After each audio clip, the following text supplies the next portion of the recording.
오늘 말씀은요. 로마서 8장 28절이죠.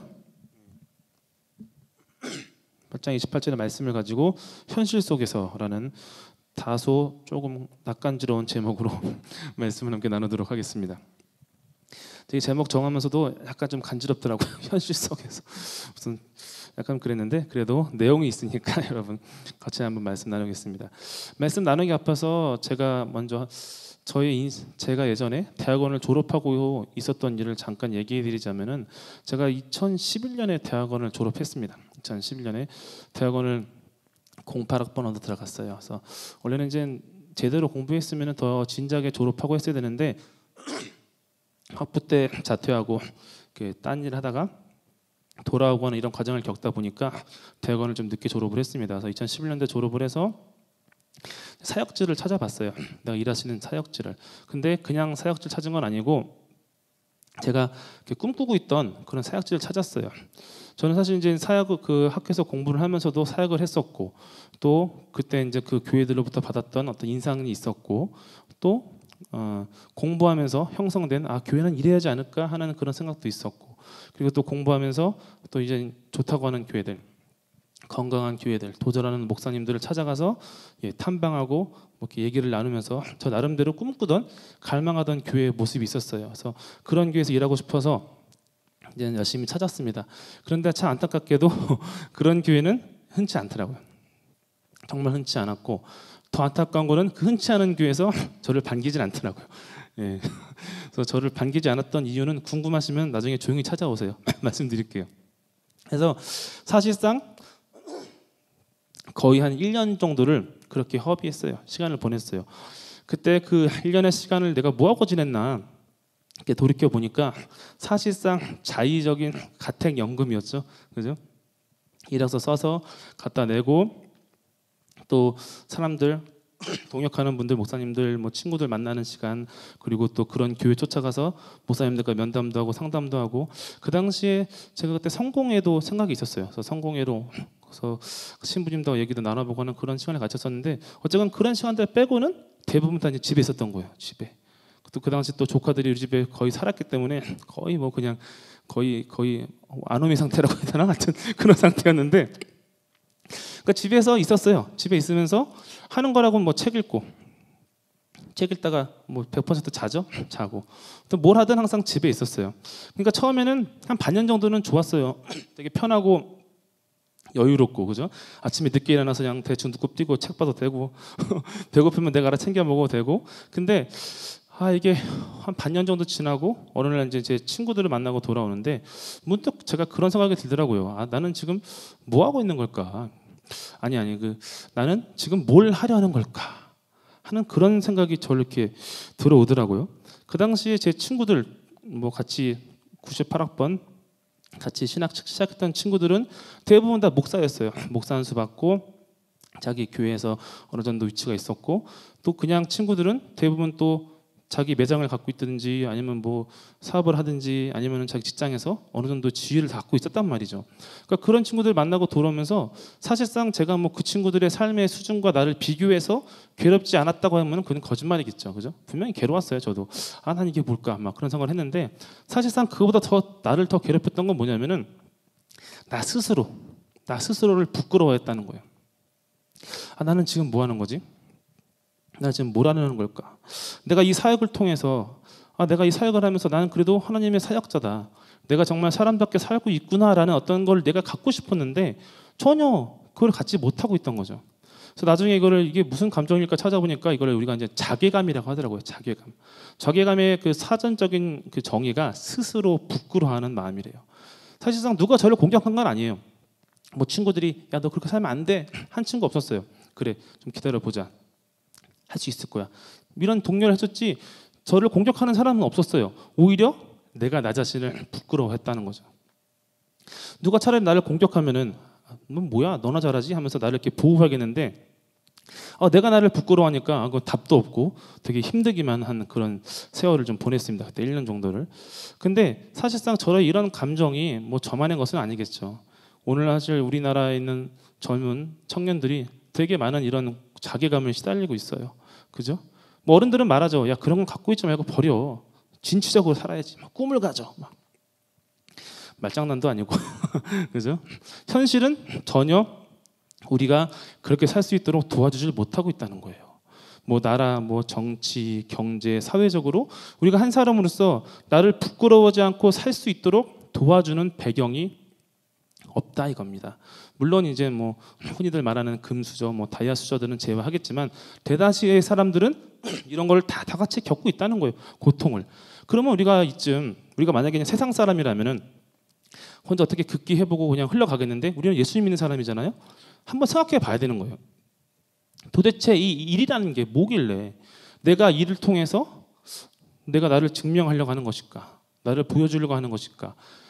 뭐 내 자신이든 뭐 타인이든 도대체 일이 무엇이길래 이거를 뭐 우리가 알기 위해서 뭐 정치, 뭐 사회, 경제, 뭐 철학적인 수많은 방법들로 답을 뭐 구할 수 있겠죠. 근데 그러나 그런 것들은 참고만 될 뿐이고 이 답은 오직 하나님과의 관계 안에서만 찾을 수 있으면 저는 알게 됐습니다. 그래서 오늘 함께 말씀을 나눌 것인데 어떻게 이 일이 우리에게 어떤 의미가 있고 일이 도대체 무엇일까? 그리고 이것을 좀 더 확장해서 뒤에 가면은 마지막에 결론적으로 현실에 대해서 함께 말씀을 나누면서 마무리해 보겠습니다.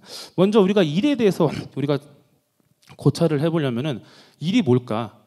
성경에서 도대체 일을 뭐라고 정의할까? 여러분 성경에서 누가 제일 먼저 일했는지 아세요? 네, 정답입니다. 성경에 보면요 하나님이 제일 먼저 일하셨어요. 창세기 2장 2절. 창세기 2장 2절 같이 읽겠습니다. 하나님이 그가 하시던 일을 일곱째 날에 마치시니 그가 하시던 모든 일을 그치고 일곱째 날에 안식하시니라. 성경에 보면요 일의 기원은 누구라고요? 누구라고요? 아니, 대답을 안 하세요. 누구라고요? 하나님. 하나님이라는 거예요. 하나님이 제일 먼저 일하셨어요. 그래서 천지를 창조하셨죠. 근데 혼자만 일하시지 않으시고 이제는 사람을 지으셔서 사람에게도 일을 맡기셨어요. 창세기 2장 15절 같이 읽겠습니다. 여호와 하나님이 그 사람을 이끌어 에덴 동산에 두어 그것을 경작하며 지키게 하시고. 이 말씀을 보면요 하나님이 먼저 에덴 동산을 지으셨어요. 그리고 그 다음에 사람을 지으셨죠. 그래서 사람을 에덴 동산에다 밀어 넣으시면서 영어 성경에 보면 이렇게 밀어 넣는다는 표현이 나와요. 이렇게 밀어 넣으시면서 살라고 하신 거예요. 그러니까 에덴 동산을 아담과 하와에게 선물로 주신 거예요. 이게 네 거야 이제 살면 돼. 근데 그냥 살라고 하신 게 아니라 책임을 주셨어요. 어떻게? 경작하며 지키게 하라. 여기서 우리가 주목해야 할 단어가 이 경작이라는 단어예요. 이 경작이라는 단어가 히브리어로 아바드라고 해요. 아바드. 그래서 영어로 하면은 뭐 드레스, 뭐죠? 컬티베이트, 뭐 케어. 우리말로 하면은 뭐 경작하다, 뭐 지키다, 뭐 돌보다, 보호하다. 때로는 어떤 섬기다의 의미도 뭐 이렇게 표현되기도 하는데 어쨌든 이 모든 표현들을 하나로 묶으면은 우리는 한 단어로 표현할 수 있겠죠? 그게 뭡니까? 워크. 그래서 잉글리시 스탠다드 버전에 보면요 이거를 워크라고 아주 딱 간단하게 표현을 하고 있습니다. 그러니까 다시 말해서 이 일, 노동 이거는 인간이 태어나면서부터 같이 시작됐다는 거예요. 한때는 사람들이 오해했어요. 야 인간이 타락했으니까 일하는 거야. 그전에는 놀고 먹었어. 아니에요 여러분. 절대 아닙니다. 성경은 뭐랍니까? 일은 누가 기원이다? 하나님이 기원이시다. 그리고 일을 하나님께서 인간에게 선물로 주셨다라고 합니다. 여러분 에덴 동산은 선물이에요. 근데 그 선물 안에는 그냥 거기 있는 것들을 누리는 것뿐만이 아니라 그 선물을 잘 보살피고 돌보는 책임도 그 노동의 책임도 같이 있었다 이겁니다. 그렇기 때문에 하나님으로부터 생을 받은 이 에덴 동산을 받은 모든 사람들은요 일을 해야 되고 누구나 차별 없이 자기의 맡은 노동을 감당해야 된다 이겁니다. 물론 이것이 뒤에 가서 문명의 발달과 함께 굉장히 직업이라는 것이 세분화됐지만 그렇다고 해서 이 노동의 가치와 그 당위성이 흐려지거나 무시되거나 반대되지는 않는다 이겁니다. 그 성경은 계속 말해요 우리한테 일해라. 너네 일해야 돼. 잠언 보면 여러분이 보실 거예요. 사실 잠언도 인용을 할까 했는데 여러분이 찾아보시라고 인용 안 했고 심지어는 언제까지 우리가 일을 해야 되냐면은 당장 내일 예수님이 오셔도 우리는 오늘 일해야 됩니다. 데살로니가 후서에 보면요 바울이 데살로니가 교회에 편지를 썼어요. 왜 썼냐면은 당사에 그 데살로니가 교회가 어려움을 겪고 있었는데 그게 어떤 어려움이냐면은 그 교회 안에 거짓 교사들이 나와서 가르치는 거예요. 사람들을 뭐라고 하냐면은 야 예수님 금방 오셔. 예수님 곧 오셔. 금방 오셔. 사실 이 말은 뭐 그렇게 틀린 말은 아니죠. 그래서 데살로니가후서 2장 1절 2절 한번 읽을게요. 형제들아 우리가 너희에게 구하는 것은 우리 주 예수 그리스도의 강림하심과 우리가 그 앞에 모임에 관하여 영으로나 또는 말로나 또는 우리에게서 받았다 하는 편지로나 주의 날이 이르렀다 해서 쉽게 마음이 흔들리거나 두려워하거나 하지 말아야 한다는 것이라. 주의 날이 이르렀다. 시한부적인 종말론이죠, 그죠? 예전에 우리나라에도 그런 사람들이 많이 있었죠. 뭐 몇 월 며칠 예수님 모셔. 그래서 다미선교회 뭐 해서 단체로 막 집단 자살하고 미국에도 그런 일들이 엄청 많이 일어나요. 그러니까 문제는 예수님이 곧 오시는데 언제 오시는가에 대한 되게 교만한 어떻게 보면 함부로 말하는 것들이 이 교회 안에 되게 문제를 일으킨 거예요. 근데 이 사람들이 거기서 끝난 게 아니라 뭐랬냐면은 예수님이 곧 오시니까 일 안 해도 돼. 이게 뭐라 이래? 곧 오시는데 라고 한 거예요. 데살로니가후서 3장 6절 9절 한번 볼게요. 같이 읽겠습니다. 형제들아 우리 주 예수 그리스도의 이름으로 너희를 명하노니 게으르게 행하고 우리에게서 받은 전통대로 행하지 아니하는 모든 형제에게서 떠나라. 어떻게 우리를 본받아야 할지를 너희가 스스로 아나니 우리가 너희 가운데서 무질서하게 행하지 아니하며 누구에게서든지 음식을 값없이 먹지 않고 오직 수고하고 애써 주여로 일함은 너희 아무에게도 폐를 끼치지 아니하려 함이니 우리에게 권리가 없는 것이 아니요 오직 스스로 너희에게 본을 보여 우리를 본받게 하려 함이니라. 우리나라에도 얼마 전에 이런 단체가 있었어요. 그래서 예수님 오신 날을 우리가 앞당길 수 있어. 그러니까 일하지 말고 선교 나가. 이런 사람들이 사실 우리나라 한국교회에 되게 큰 무리를 일으켰고 저 다니던 학교에서도 굉장히 좀 많이 무리를 일으켰어요. 그러니까 혼란이 일어난 거죠. 무질서함이. 마찬가지로 데살로니가 교회도 이 사람들 때문에 혼란에 빠진 거예요. 사람들이 나는 일하는데 얘는 일 안 하고 같은 교회에 있다고 핑계로 나한테 얻어먹는 거야. 내 노동의 소산을 뺏어먹는 거죠. 곤란에 빠진 거예요. 그래서 바울이 권면합니다. 데살로니가후서 3장 10절에서 12절 우리가 너희와 함께 있을 때에도 너희에게 명하기를 누구든지 일하기 싫어하거든 먹지도 말게 하라 하였더니 우리가 들은즉 너희 가운데 게으르게 행하여 도무지 일하지 아니하고 일을 만들기만 하는 자들이 있다 하니 이런 자들에게 우리가 명하고 주 예수 그리스도 안에서 권하기를 조용히 일하여 자기 양식을 먹으라 하노라. 뭐랍니까? 일하라는 거예요. 야, 예수님이 언제 오실지 몰라. 하지만 오실 거야. 근데 너희는 일해. 당장 내일 예수님이 오신다 하더라도 너희는 어떻게? 일해 라는 겁니다. 왜요? 왜 이래? 이쯤 되면 생각을 빠질 거예요. 아, 그러면 사람은 뭐 일하려고 태어났나? 우리가 일 때문에 태어났나? 아니라는 거예요. 성경은 뭐라 하냐면은 우리가 일을 위해서 태어난 것이 아니라 일이 우리를 위해서 주어졌다라고 이야기하고 있습니다. 여러분, 노동은요, 사람을 사람답게 만듭니다. 알고 계십니까, 이 사실을? 노동은요, 사람을 사람답게 만듭니다. 전도서 2장 24절 같이 읽겠습니다. 사람이 먹고 마시며 수고하는 것보다 그의 마음을 더 기쁘게 하는 것은 없나니 내가 이것도 본즉 하나님의 손에서 나오는 것이로다. 여러분, 노동이 우리에게 기쁨을 준다는 거예요. 노동의 소산에서 기쁨을 얻는 것이 아니라 우리가 노동을 하면서 뭘 깨달아요? 우리의 먹고 마시는 것이 하나님으로부터 나온다는 사실을 깨닫고 기뻐한다 이겁니다, 여러분. 전도서 3장 13절 또 읽어볼게요. 사람마다 먹고 마시는 것과 수고함으로 계속 읽어주세요. 선물이라는 거예요, 여러분. 우리가 일할 때 우리는요, 나의 삶의 자리가 하나님 주신 선물이라는 걸 깨닫게 된다는 거예요. 아까도 말했죠. 에덴은요, 여러분의 삶의 자리입니다. 하나님께서 주신 거예요. 거기서 경작하고 돌보고 가꾸고 지키라고 주셨다 이겁니다. 그 에덴에 들어갔을 때 어떻습니까? 사람은 사람다워진다 이겁니다. 사람이 에덴을 거절하고 에덴 밖으로 쫓겨났을 때 사람다움을 잃어버린 거예요. 그렇기 때문에 우리가 일할 때 그 일의 자리에서 나의 삶의 자리, 나의 가정, 나의 직장은 하나님께서 주신 선물이구나, 에덴이구나를 깨달았을 때 그때 사람은 사람다워진다라고 말하는 겁니다. 전도서 9장 9절 마지막으로 한번 읽어볼게요.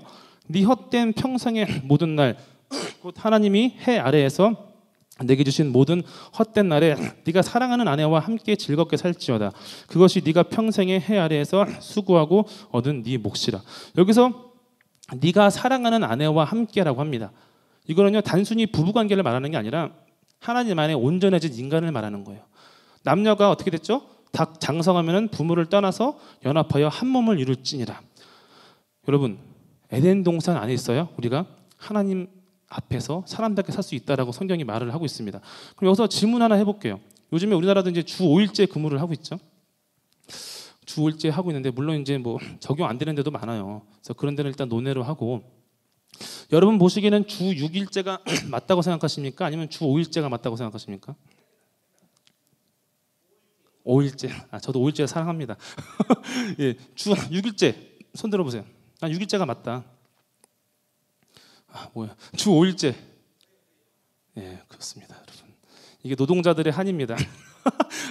이게 노동자들의 마음이에요, 여러분. 근데 사실상 성경을 보면은 우리가 주 6일을 일하는 게 맞아요.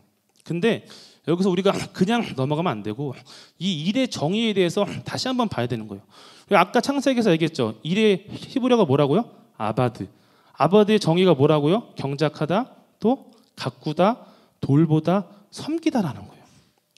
우리가 주 6일 일하는 건 맞아요. 그러나 그 6일이라는 것이 단순히 직장이나 사업장에 가서 단순히 경작하는 것만으로 채우는 것이 아니라는 거죠. 그러니까 주 5일째 굴레에 우리가 맞춘다면은 5일은 직장에서 일하고 하루 정도는 나의 가족을 돌보는 것도 하나님 앞에서 6일을 일하는 것과 똑같다는 거예요. 성경적으로 오히려 더 이게 더 타당한 해석이 될 수 있다는 거죠. 여러분, 우리가 바쁘면은 우리 가족을 돌볼 수 있습니까? 엄마 아빠 돌볼 수 있나요? 아니면 결혼 아직 안 했지만 나중에 내 자녀를 낳으면은 내가 바쁘면 얘랑 놀아줄 시간이 없어요. 또 내가 열심히 일하다 보면은 나의 배우자가 외롭겠죠. 그죠? 또 바쁘다 보면 내가 내 자신을 돌이켜 볼 수 있는 시간이 없다는 거예요. 전혀 에덴 동산의 모습이 나오지 않는다는 거죠. 그래서 얼마 전에 제가 라디오를 듣다가 어떤 목사님이 막 자본주의를 막 얘기를 하면서 주 5일은 악하다 막 공격하시는 걸 들었어요. 여러분, 예수님 믿는 사람은요 어떤 이데올로기를 따르는 사람이 아닙니다. 우리는요 예수님을 따르는 사람이지 뭐 막스나 뭐 애덤 스미스를 따르는 사람이 아니라는 거예요, 여러분. 우리는요 그 사람들의 얘기 사상으로 머리를 채우는 것이 아니라 하나님의 말씀으로 채워야 할 줄을 믿습니다. 아멘. 아멘. 괜히 쓸데없이 이데올로기 이런 이념 싸움에 여러분이 괜히 무슨 뭐 토론한 자리에서 휘말리지 마시고 하나님의 말씀을 하시길 바랍니다. 그래서 여러분이 성경을 보면요 예수 믿는 사람들은 어딜 가나 쟤네 좀 이상해. 쟤네 좀 이상한데? 이런 이상한 비웃음도 받고 그랬어요. 어쨌건 다시 이제 본론으로 돌아와서 다시 돌아온다면은 어쨌건 일이 우리를 위해서 창조되었다는 거예요. 그러면은 우리는 도대체 무엇을 위해서 창조되었는가? 웨스트민스터 소요리 문답이라는 장로교회 그 교리 문답집 있어요. 거기 제일 1문항에 보면요 이렇게 질문하고 답합니다. 인간의 최고 목적은 무엇입니까? 뭐겠어요? 인간의 최고의 목적은 하나님을 영화롭게 하는 것과 영원토록 그를 즐거워하는 것이다 라고 얘기하고 있어요. 이사야서 43장 7절 한번 보겠습니다. 내 이름으로 불려주는 모든 자 곧 내가 내 영광을 위하여 창조한 자를 오게 하라. 그를 내가 지었고 그를 내가 만들었노니라. 뭐라고 합니까? 내 영광을 위하여 창조했다라고 얘기하고 있습니다. 물론 이 말씀은요 1차적으로는 이스라엘한테 하신 말씀이에요. 이방 민족한테 하신 말씀이 아니란 말이에요. 그러나 예수님 오셔서 이 말씀을 확장시키셨어요. 모든 사람들한테. 마태복음 6장 33절 같이 읽겠습니다. 그런즉 너희는 먼저 그의 나라와 그의 의를 구하라. 그리하면 이 모든 것을 너희에게 더하시리라. 아멘. 아멘. 바울 사도도 또 이어서 말했어요. 고린도전서 10장 31절. 그런즉 너희가 먹든지 마시든지 무엇을 하든지 다 하나님의 영광을 위하여 하라. 여러분 여기 모여있는 우리는요 다 하나님의 영광에 참여하기 위해서 창조되어진 사람들입니다. 믿으십니까? 여러분 이것이 여러분 안에 믿음으로 확실하게 있어야 돼요. 이게 흔들리면은 여러분의 삶도 흔들려요. 막 흔들려. 어려움만 좀만 어려움만 겪으면은 넘어지고 자빠지고 깨지게 된다 이겁니다. 그러니까 하나님의 영광이 되기 위해서 우리가 일을 받았다라고 성경은 말하고 있습니다. 우리가 영광을 위해서 일을 받는데 어떻게 영광을 위해서 일을 받는가? 우리가 일하면서 사람답게 살 수 있고, 그죠? 그리고 사람답게 사는 그 자리에서 성경은 뭐라냐면은 우리가 하나님께 영광을 돌린다 이겁니다. 집안에만 갇혀 있으면 우리가 어떻게 하나님의 영광을 돌리겠어요? 일하고 돌보고 가꾸는 그 자리에서 내가 예수님 믿는 사람으로 사는 모습을 보여줄 때 하나님께 영광을 돌릴 수 있다는 거예요. 근데 문제는 오늘 우리 사회가 사실상 일하기가 쉽지 않다는 거죠. 그죠? 일을 하고 싶어도 일자리가 없어. 우리나라뿐만이 아니에요. 전 세계가 다 그래. 얼마 전에 프랑스 세계를 지금이라는 프로그램을 봤는데 거기서 프랑스 사람들이 일자리 때문에 막 데모가 일어난 거예요. 근데 그냥 데모가 아니라 세대 간의 갈등이에요. 그래서 부모 세대랑 자녀 세대가 싸우는 거예요. 일자리 때문에. 이 얼마나 끔찍하고 당황스러운 현상이냐 이겁니다, 여러분. 그럼 우리는 여기서 어떻게 해야 되냐? 그냥 그 사람들처럼 같이 똑같이 막 싸워야 됩니까? 피 터지게? 아니면은 그냥 요즘에 3포 세대처럼 다 포기하고 아 그래 나는 직장도 없고 하나님께 영광도 못 돌리고 그냥 확 죽어버려야 되나? 아니라는 거예요, 여러분. 제가 아까 말했잖아요. 우리는 뭐다? 사상이나 시류 또 시대 정신을 따르는 사람이 아니라는 거예요. 우리는 뭐를 따르는 사람입니까? 하나님의 말씀을 따르고 예수님을 따르는 사람이다 이겁니다. 그럼 어떻게 해야 돼요? 이 현실을 성경을 가지고 우리가 재해석을 해야 된다 이겁니다. 우리에게 현실이라는 것이 절망밖에 주지 않는다면은 그러면 성경도 현실을 절망으로 보고 있는가? 마틴 부버라는 신학자가 이렇게 말했어요. 눈앞에서 쥔 손이 가장 높은 산을 가리는 것처럼 사소한 지상의 삶이 우리의 시선에서 세상에 가득 찬 엄청난 광채와 신비를 가린다. 우리가 손을 치울 수 있는 것처럼 눈앞에서 사소한 지상의 삶을 치울 수 있는 자는 누구든지 세상 안에 있는 위대한 광채를 보게 될 것이다.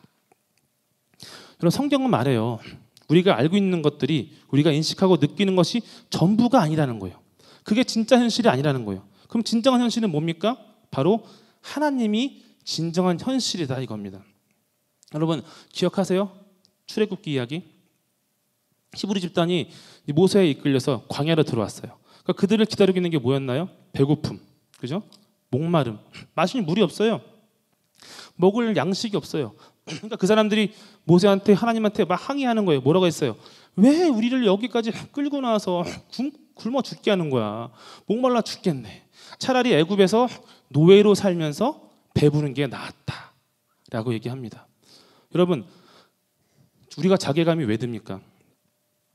그 자괴감은요, 너무나 현실적인 비교의식에서 나온다는 거예요. 너무나 현실적인. 근데 그 현실이 뭐예요? 내가 알고 있는 현실. 이 자괴감은요, 괴물 같아요. 그래서 우리가 이길 수가 없어요. 왜? 내가 알고 있는 그 현실 안에서 나온 괴물이기 때문에 내가 이길 수가 없는 거예요. 그럼 우리가 이걸 어떻게 해결해야 돼요? 현실을 어떻게 해결해야 돼요? 생각을 바꾸고 나의 인식을 뒤집어야 된다 이겁니다. 여러분, 이 방금 보세요. 이 애굽에서 나온 사람들. 이 사람들이 배고파서 굶어 죽었나요? 결국에? 목말라서 막 목을 긁다가 죽었나요? 아니죠. 이게 끝이 아니었어요. 이건요, 하나님께서 이루시는 진정한 현실이 이루어지는 과정이었다 이겁니다. 신명기 8장 3절. 너를 낮추시며 줄이게 하시며 또 너도 알지 못하며 네 조상들도 알지 못하던 만나를 네게 먹이신 것은 사람이 떡으로만 사는 것이 아니요 여호와의 입에서 나오는 모든 말씀으로 사는 줄을 네가 알게 하려 하심이니라. 배고프고 목마른 건요, 부정할 수 없는 현실이에요. 어떻게 부정해요? 먹을 게 없는데, 마실 게 없는데. 근데 그 현실이 끝이 아니라 하나님께서 이루시는 일이 진짜 현실이다라고 말하고 있다 이겁니다. 오늘 본 말씀 보면요, 다시 한번 볼게요. 로마서 8장 28절. 우리가 알거니와 하나님을 사랑하는 자, 곧 그의 뜻대로 부르심을 입은 자들에게는 모든 것이 합력하여 선을 이루느니라라고 말씀하고 있다 이겁니다. 여러분이 겪고 있는 그 현실, 여러분이 눈앞에 있는 그 피할 수 없고 부정할 수 없는 현실이 전부가 아니라는 거예요. 크리스천들은 절망하지 않아요. 왜? 현실이 편해서? 현실이 나한테 너무 유리해서? 아니에요. 하나님께서 살아계시기 때문에 우리는 절망하지 않는다 이겁니다. 하나님의 현실은요, 성경은 뭐라 하냐면은 딱 한 가지만을 위합니다.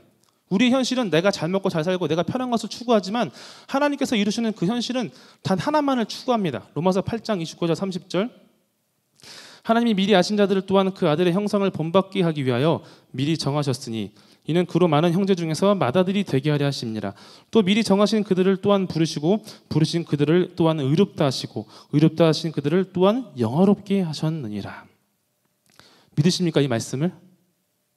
여러분이 지금 겪고 있는 그 현실이 이거를 위한 거라는 거예요. 우리를 하나님의 아들의 형상을 닮게 하셔서 어떻게 해요? 우리를 마침내 영화롭게 하시기 위해서 여러분이 지금 살고 있다는 겁니다. 믿으십니까? 아멘? 이것이 여러분 안에 확신으로 있어야 돼요. 여러분 겪고 있는 그 어려움들, 여러분이 지금 겪고 있는 그 불편함들, 불쾌함들, 의미 없는 것들이 아니라 이겁니다.